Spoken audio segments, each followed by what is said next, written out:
Well,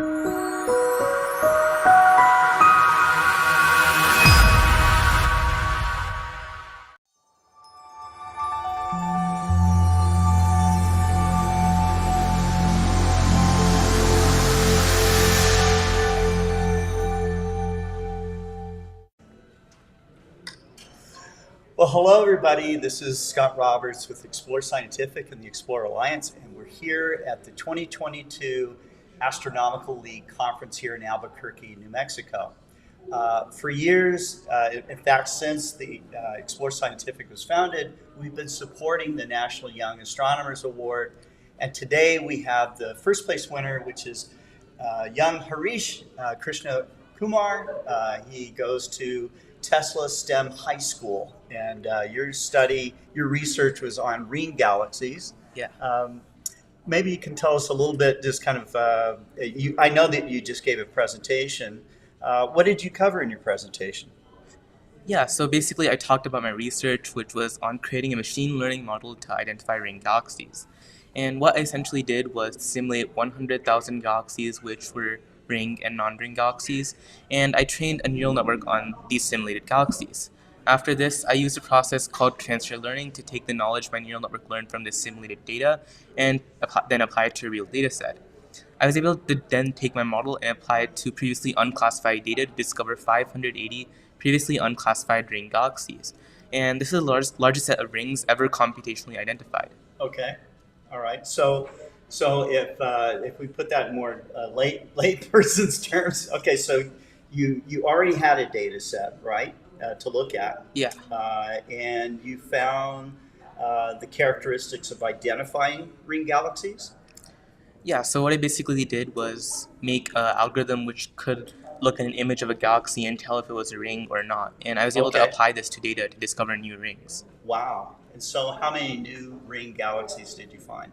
Yeah, so with the first iteration of my model, I discovered 580, but I've also made discovered 580? Yeah. Wow. Okay, so this was a 580 that was already known. Yeah. I see. Yeah, and I also made a second iteration of my model, which discovered 1,200. Oh my God. That's amazing. That's amazing. Thank you.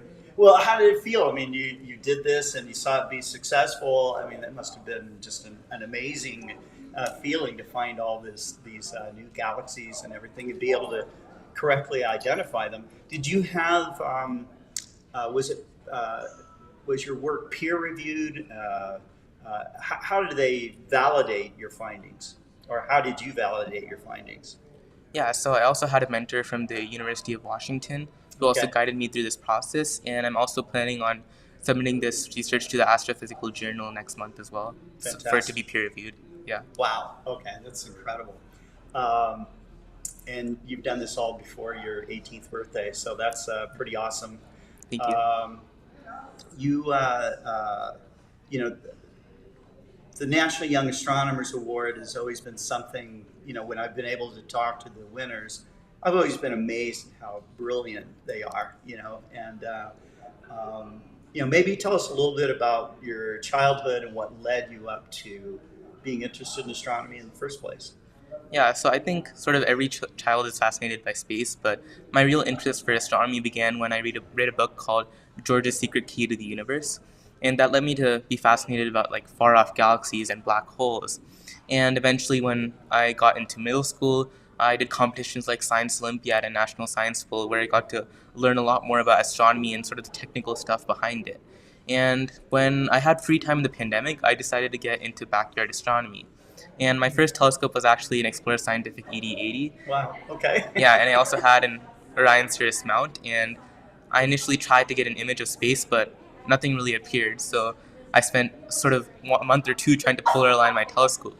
And I eventually got an image of M81 and M82. And I guess I can never replicate that feeling again because it was so surreal getting that image. Right. And looking back at it, it has like trailing stars and a tree branch at the bottom. But still that feeling was really insane when I got my first image. And I've also been continuing astrophotography. And my school has a research program and they compete in the science fair. So when I was asked to choose a project for my science fair, I knew that I wanted to do something related to astronomy. And computer science is also something I've always been interested in. So I decided to combine my two passions into this project. That's fantastic. That's fantastic. So obviously you had support from your parents to Yeah. kind of follow all of this. Did you find yourself naturally like, uh, uh, I mean, did physics and mathematics come naturally to you? Was it easy, or did you struggle at all? Yeah, I definitely struggled. So, learning astrophysics was also a struggle in the beginning because there's obviously a lot of concepts which I couldn't grasp at my first time, and I had to sort of reread books and do practice problems myself to get them.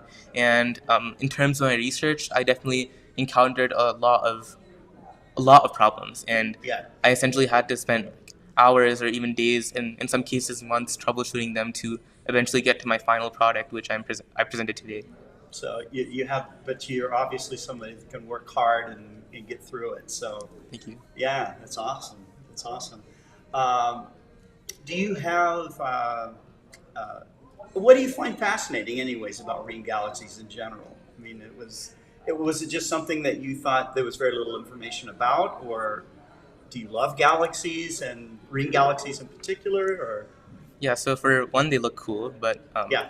a more technical thing is that they're still extremely understudied. So for rings like Hoag's object, which is one of the most famous ring galaxies, we actually don't know how they form. So this can potentially tell us a lot more about galaxy dynamics. And some ring galaxies, like the Cartwheel galaxy actually contains the most ultraluminous X-ray sources out of any other galaxy in the universe. And it also potentially harbors intermediate mass black holes, which are extremely understudied as well. So it's just that understanding more about rings can open a whole new pathway to our universe as well. Right. Absolutely. Absolutely. So, looking forward, what do you plan to do for, do you already have universities picked out that you want to go to, or? Yeah, so I'm actually planning on applying to college this year, so I'm a Okay. rising senior. So I definitely want to do something like a dual major in astrophysics and computer science because those are both my interests. And I've definitely picked out a few universities, and I guess just going to see where I end up in the next year. Right. Sure. Sure. And what was the process of like going through the National Young Astronomers Award like? And do you recommend it to other people, or? Yeah, so I definitely recommend the National Young Astronomer Award to other people because it sort of gives you something to work towards as well, something in the end to look forward to. And I think it was a really pleasant process. It's like if you're already doing research, it's Yeah. not much to submit. You just have to type up a research paper, and especially if you're doing something else like a science fair or competing to possibly participate in the International Science and Engineering Fair, you likely already have the material to make a paper. So I guess all you have to do for the National Young Astronomer Award is make a paper and submit. And right here, I've also learned so much at this conference as well. So Sure. it's really been an amazing experience. And if you're already doing research, it's pretty easy to submit as well. So I would definitely recommend this to anyone. That's great. That's great. If you can bring the camera to a wider angle here, I want to show the telescope that Harish, this is, we talked yesterday, Yeah. but this is the first place winner's telescope. So this is an Explore Scientific ED triplet, 5-inch telescope. So you've got more aperture, you can get more deep sky objects. It's going to be a little bit narrower field than what you're used to with the 80, but you can't put the 80 up on top as a guide scope or something, or as a dual wide field, more narrow field type of telescope. It comes on what's called the Exos 2 mount.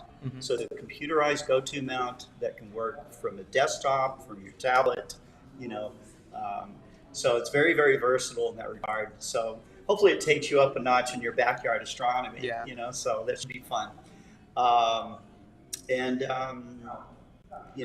what do you hope to do in your adult life, as my voice breaks? Yeah, that's definitely looking forward to it. But something I really want to pursue is going more into the applications of computer science and astronomy. And Yeah. that's sort of like a blooming field right now, especially with the application of machine learning.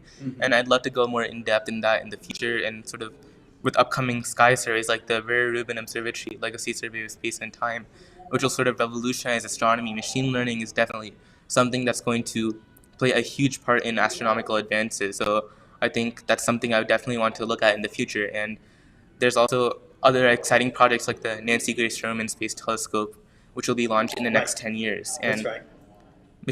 and these are all imaging really wide areas of the sky. So Okay, like sky survey yeah, type. yeah. Okay. And machine learning is definitely going to be useful to identify objects in these surveys. Fantastic. Well, congratulations Thank on you. winning the NYAA and all the other things that you've done so far. You know, I know you're going to go far, and Thank you. I expect to see you on staff somewhere as a professional astronomer. Thank you. Fantastic. Thank you. And thanks for watching. And we have more to come with the